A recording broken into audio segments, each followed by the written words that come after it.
So if they do call your note or do something like that where they stop your draw, do you have any other recourse besides go find a hard money person, or what's your best next steps?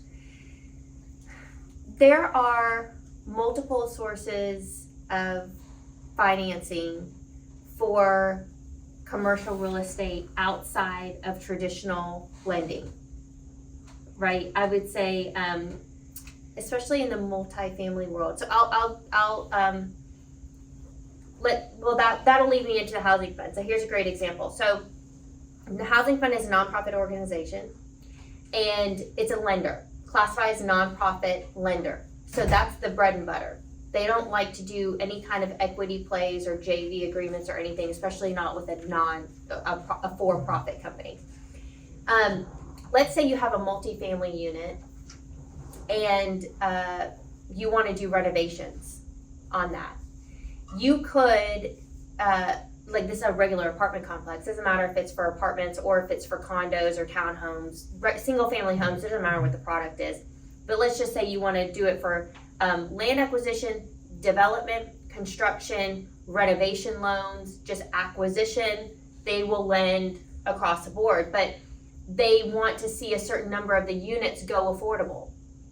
So let's say you have 100 unit apartment complex, and if you can devote 10 of those or 20 of those to affordable housing, and that's determined by looking at the HUD tables, then the housing fund will come in and they will provide financing on very favorable terms. It's typically prime minus, so prime minus 2. I've seen prime minus with a floor of 5. Things like that. And they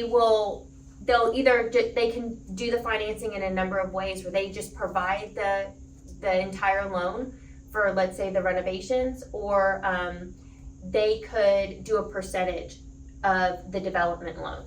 So what would you say, like 2 years ago, you could do a land acquisition at like 75, maybe 80%. Now, if you can get a loan on land. On the development side, yeah, man, it's really tough. 60%, 70%, I mean, right? are you doing one right now? I am, but I think I got the outlier there because we got a pretty high loan to value. Yeah, That's good. but most of it's like 60, 60%, 60, 65 at the, the better Yeah. number. I was Yeah. talking to Wilson Bank and So- Trust about a year ago, and they were at 65 then. Yeah, So I bet it's less now. Yeah, and you can get some better terms if you go with hard money. Sometimes they'll lend you, right? But the housing fund, let's say the bank will lend on 60% or 70%. The housing fund will lend you on the difference to bring you up. They used to do 90%, but now it's up to 80, and they'll probably go back up to 90. When the market stabilizes somewhat. But that means that you only have to bring 10% cash to the table, which is great if you are trying to leverage the cash that you have into a better project. And most of the time on multifamily, sometimes on multifamily, you can devote at least a portion of those units, possibly running the numbers, to affordable housing.